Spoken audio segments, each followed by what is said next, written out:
1 दिसंबर को लड़की के जन्मदिन की तैयारी चल रही थी। इसी बीच में उसका भाई घर में आ जाता है। भाई ने देखा कि तैयारी चल रही है, तभी वह अपनी बहन की तरफ देखता है और कहता है कि मुझे तो ऐसा लग रहा है जैसे कि मैं बिल्कुल सौतेले हूं। जब देखो तब मारपीट करना शुरू कर देते हैं। जब देखो तब ताने मारना शुरू कर देते हैं। न किसी घर वाले को देखते हैं, ना ही किसी बाहर वाले को देखते हैं। वो लड़का अपनी बात कहकर अभी चुप भी नहीं हुआ था कि अचानक से उसके पिताजी आ जाते हैं। और जैसे पिताजी आ जाते हैं, वो एक के बाद एक कई थप्पड़ मारते हैं और थप्पड़ मार के कहते हैं कि तुम्हें अपनी बहन के जैसा बनना चाहिए। जैसे वो बड़ों का कहना मानती है, वैसा कहना मानना चाहिए। साथ ही जैसे वो पढ़ाई करती है, तुम्हें वैसे ही अपनी बहन के जैसे पढ़ाई करनी चाहिए। तब जाकर तुम्हें शायद उतना मान सम्मान, उतना प्यार मिलेगा। बस लड़का, क्योंकि ये पहली बार नहीं हुआ था, उसे किसी न किसी बहाने से मारा जाता, पीटा जाता था और किसी न किसी बहाने से उसको ताने भी मारे जाते थे। इसलिए पिट पिटाकर यहां से चुपचाप चला जाता है। 1-2 दिन बीत जाते हैं और उसके बाद फिर शुरू होती है एक सालगिरह की तैयारी। रात को सोच कर सोए थे कि अगले दिन तैयारी करेंगे, कुछ अच्छा करेंगे, लोगों को बुलाएंगे और दावत करेंगे। कुछ इस तरह की बातें थीं, इस तरह का सोच विचार थे। लेकिन वह अगली सुबह जरूर होती है। लेकिन घर के 3 सदस्य ऐसे होते हैं जिनकी सुबह होती ही नहीं है। शायद ही वो कभी जिंदगी में उठ पाएं, क्योंकि उठने की अब स्थिति है ही नहीं। वो उनकी आंखें कभी खुलेगी नहीं, क्योंकि वह दुनिया में रहे नहीं। आज की कहानी है 3 मर्डर की। जब 3 मर्डर होते हैं तो इसकी सूचना जब सोशल मीडिया के माध्यम से लोगों को पता चलती है, तो लोगों को यकीन नहीं हो रहा था कि कत्ल की इतनी छोटी सी वजह हो सकती है और वो छोटी सी वजह इतनी बड़ी वजह बन सकती है। आदाब, नमस्कार। आज की जो सच्ची घटना मैं आपको सुनाने जा रहा हूं, ये सच्ची घटना है। राष्ट्रीय राजधानी क्षेत्र दिल्ली के दक्षिण जिले की, वहां की ये सच्ची घटना है। और दक्षिण जिले का एक थाना लगता है नेवसराय। नेवसराय थाना क्षेत्र का एक गांव है देवली, और देवली गांव में एक चौपाल है। चौपाल के पास रहने वाला एक बॉक्सर, जो कि ओलंपिक जो जिले स्तर पर होती हैं, मंडल स्तर पर होती हैं, प्रदेश स्तर की होने वाली प्रतियोगिताओं में उसने मेडल भी जीता होता। उसकी आदत है कि रोज सुबह को वह घर से निकलता है, टहल के आता है, कभी जिम करके आता है, जिम करने के बाद आता है, अपने जो भी उसका रोजमर्रा का काम है। इस तरह से वो 4 दिसंबर 2024 की सुबह लगभग 5:30 बजे के आसपास उठता है। उठने के बाद जब घर से बाहर निकल रहा है तो बहुत जोर से आवाज लगाता है कि मम्मी, इस दरवाजे को बंद कर लेना, मैं बाहर जा रहा हूं घूमने के लिए। इस तरह की आवाज लगती है और पड़ोस में एक बूढ़ी बुजुर्ग महिला होती है, उसके कानों तक भी आवाज पहुंचती है। वो लड़का वहां से निकल जाता है। लगभग 1 घंटे के बाद, सुबह लगभग 6:30 बजे के बाद जब ये वापस लौट कर आता है, उसने जब दरवाजा खोला, दरवाजा खोलने के बाद जब अपनी आंखों से देखता है, देखकर उसकी आंखें खुली की खुली रह जाती हैं। दरअसल घर के अंदर जो निचला वाला फ्लोर है, ग्राउंड फ्लोर, वहां पर उसकी बहन की लाश पड़ी हुई थी बेड पर वो लाश पड़ी हुई थी, गर्दन ऐसे समझो जैसे कि बिल्कुल धड़ से अलग होने ही वाली हो, और उसके ऊपर कोई कंबल पड़ा हुआ था, जिसकी वजह से वो दिख नहीं रही थी। जैसे उसने कंबल को हटाया था, वहां से ब्लड बह रहा है, उनका रिसाव हो रहा है। उसको देखने के बाद उस लड़के की चीख निकल जाती है।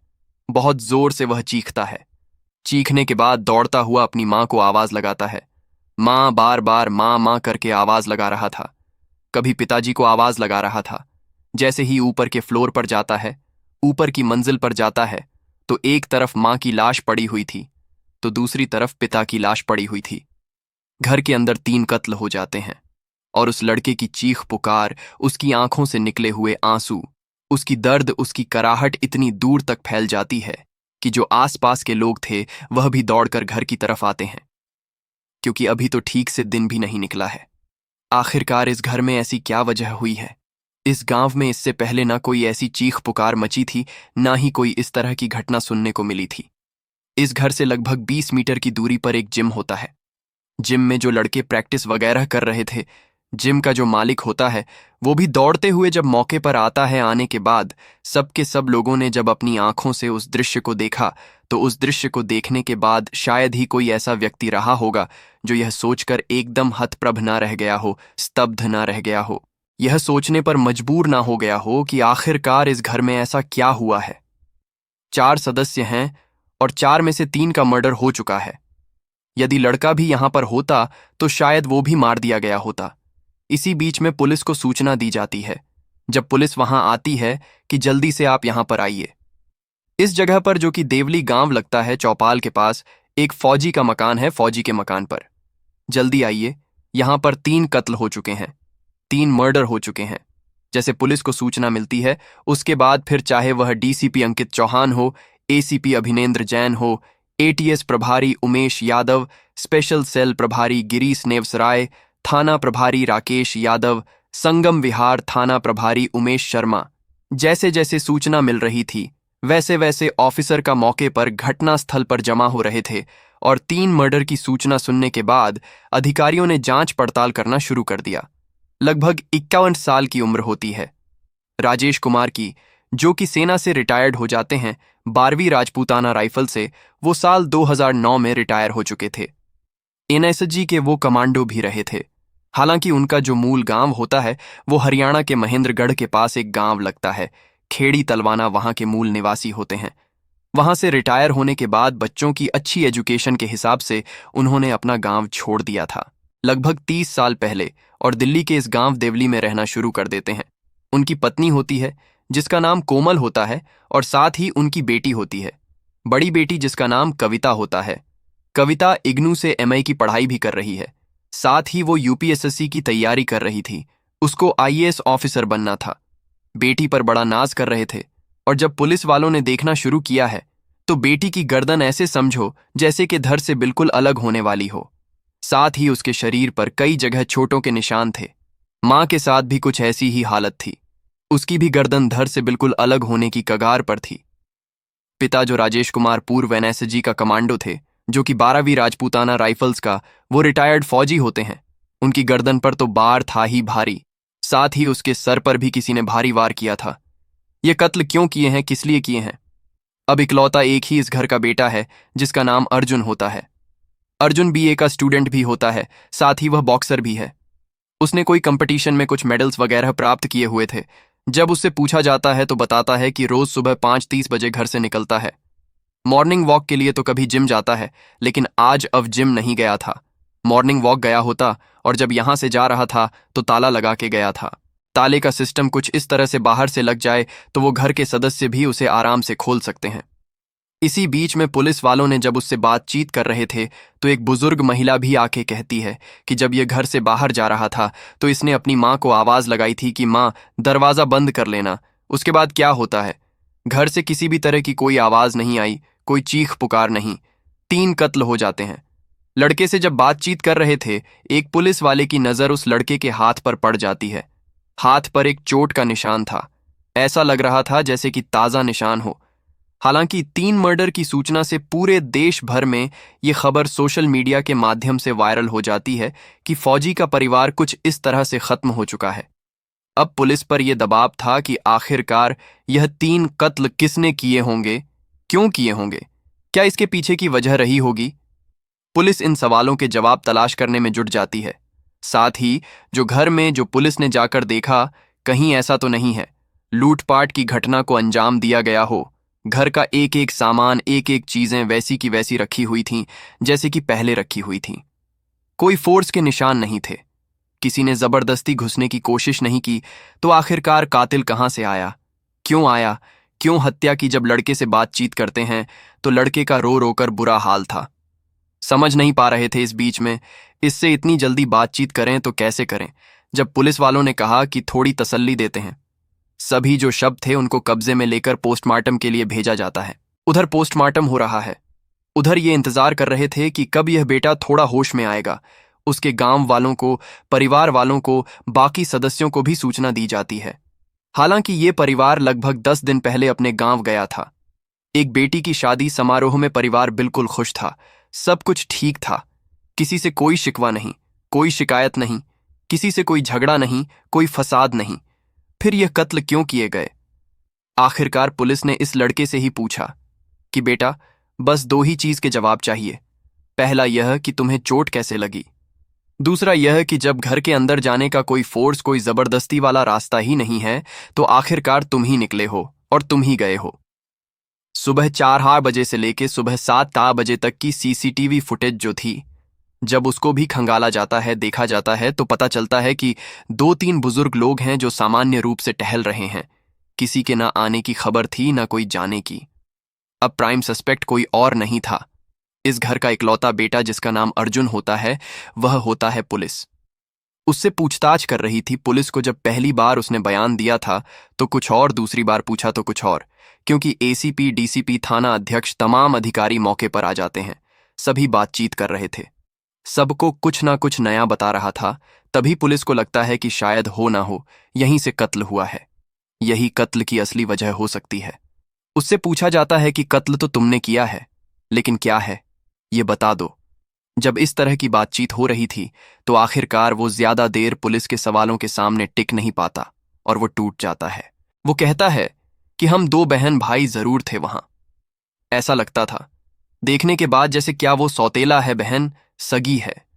बहन के लिए इतना सारा प्यार और बेटे के लिए कुछ भी नहीं। कुछ बात करो तो उसके बाद फिर मारपीट होती थी, बॉक्सिंग का। उसको शौक है पढ़ने के लिए। लगातार दबाव बनाया जा रहा था। ऐसा कोई रिश्तेदार नहीं, ऐसा कोई दोस्त नहीं, ऐसा कोई व्यक्ति नहीं। किसी के सामने भी पिताजी रोज आए दिन किसी ना किसी बात पर, किसी ना किसी बहाने से पीट दिया करते थे, तमाम ताने मारा करते थे। वो थक चुका था। इन तानों से जब पैसे की मांग होती थी तो पैसे भी नहीं मिलते थे। सब कुछ बेटी के लिए हद तो तब हो जाती है जो इस प्रॉपर्टी को भी बेटी के नाम करने वाले थे। इसलिए उसे गुस्सा आता है और वो कम से कम हफ्ते 2 हफ्ते से इस तरह की प्लानिंग कर रहा था। क्यों ना इस परिवार को बिल्कुल शांत कर दिया जाए। जब ये शांत हो जाएंगे, ये बोलना बिल्कुल बंद कर देंगे, तो फिर उसको आज़ादी मिल जाएगी। फिर ये रोज रोज के कानों में जो आवाजें आती हैं, कभी बहन की तो कभी माँ की, कभी पिताजी की, ये सब शांत हो जाएंगी। इस अशांति को शांत करने के लिए उसने 1 तारीख को बहन का जन्मदिन होता है, उसमें भी कहा सुनी हो जाती है, मारपीट हो जाती है, और 4 तारीख को होना था इनका 27वीं शादी की सालगिरह। उसने सोचा कि सबसे बढ़िया रास्ता यही है। सभी को लगेगा कि शादी की सालगिरह की तैयारी कर रहे थे, कोई ना कोई बात थी, इसलिए यहां इस दिन को चुना जाता है। वो इस दिन को चुनता है। सुबह लगभग 4 बजे के आसपास जाग जाता है, और जैसे 4 बजे जागता है तो पिताजी का सर्विस चाकू था। जैसे सर्विस के दौरान उसे एक शस्त्र मिलता है, हथियार मिलता है, तो चाकू वो लेके आए थे, उस चाकू को वो लेता है। उसके बाद सबसे पहले अपनी बहन के पास जाता है जो ग्राउंड फ्लोर पर थी। वहां जाने के बाद अपनी बहन को बहुत तेजी से उसकी गर्दन पर वार करता है। और जैसे ही बहन की गर्दन पर वार करता है, क्योंकि बहन जो होती है ब्लैक बेल्ट कराटे, वो जानती थी, उसने हर संभव कोशिश की, प्रयास किया अपने उस भाई से लड़ने के लिए, लेकिन उसकी गर्दन पर काफी हद तक वार हो चुका था।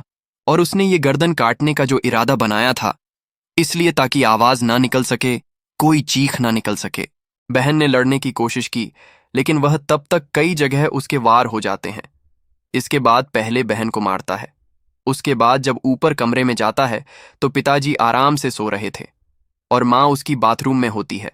वह जाता है, पिताजी का मर्डर कर देता है। मर्डर करने के बाद जैसे ही पिताजी का मर्डर करके हटा ही था कि अचानक दरवाजा खुलता है और माँ आती है। इससे पहले कि माँ चीखती, कुछ चिल्लाती या मदद की अपील करती, तो वह माँ को भी पकड़ता है और इसी तरह से माँ की भी गर्दन रेत देता है। 3 मर्डर करने के बाद वह आराम से वहां बैठा रहता है। बैठ के सब कुछ उसने जो किया था वह महज 10 मिनट के अंतराल में कर दिया था। अब बहन के माँ के पिताजी के गर्दन से खून बह रहा था। उस खून को रोकने के लिए उसने कपड़ा लपेटा, साथ ही चादर से उसको ढक दिया, शायद कंबल से उसको ढक दिया था। और ढकने के बाद बार बार एक ही आवाज लगा रहा था कि आप चीख सकते हो तो चीखो, क्योंकि बहुत दिन हो गए, तुम्हारी चीख को सुनते सुनते थक चुका है। वो रो रहा है और इस तरह की बातें कर रहा है, और यहां से आराम से जैसे रोजमर्रा की तरह जाता था वैसे ही घूमने के लिए जाता है। लेकिन जब वापस लौट के आता है तो वो नई कहानी, नया नाटक रचने की कोशिश कर रहा था, रोने की एक्टिंग कर रहा था, 3 मर्डर के ऐसा बिलाप कर रहा था जैसे कि उसे सबसे ज्यादा दुख हो रहा है। लेकिन वही तो कातिल था। कातिल ज्यादा देर तक पुलिस की आंखों में, पब्लिक की आंखों में धूल नहीं झोंक सका, और पुलिस ने उसको बहुत जल्दी ही बेनकाब करके गिरफ्तार किया। गिरफ्तार करने के बाद उसको जेल भेज दिया। जब पुलिस ने इस घटनाक्रम का खुलासा किया था तो लोगों को यकीन नहीं हो रहा था कि एक सगा बेटा आखिरकार ऐसा कैसे कर सकता है। हालांकि उसे ऐसा लगता था कि वह अपने ही घर में उपेक्षा का शिकार हो रहा है। उसे ऐसा लगने लगा था कि वह अपने ही घर में बिल्कुल अकेला है। उसको कोई ना प्यार करने वाला है, उसकी ना कोई देखभाल करने वाला है, ना ही उसकी कोई जरूरतों का ख्याल रखने वाला है। इसलिए गुस्से में आकर, तैश में आकर उसने अपने ही माँ, अपने ही पिता, अपनी ही बहन का कत्ल कर डाला। दोस्तों, इस पूरे घटनाक्रम को सुनाने का उद्देश्य है किसी को परेशान करना नहीं है, किसी का दिल दुखाना नहीं है, बल्कि आपको जागरूक करना है, आपको सचेत करना है और आपको बताना है कि बच्चों के प्रति किस तरह का व्यवहार रखना चाहिए। कहीं ऐसा ना हो कि आपके साथ भी कुछ ऐसी ही बातचीत हो। इसलिए कोई मसला अगर है तो गुस्से से नहीं, उसको प्यार से सुलझाने की कोशिश करें। हो सकता है कि घर का रोना हमेशा के लिए खत्म हो जाए। कहीं ऐसा ना हो कि इस तरह का कोई और अपराध की कहानी आपके सामने सुनने को मिल जाए और फिर आपको फिर से तकलीफ हो कि आप सोचें कि आखिरकार ऐसा कैसे हो गया है। आप सब लोग अपना ख्याल रखें, सुरक्षित रहें। जय हिंद, जय भारत। धन्यवाद।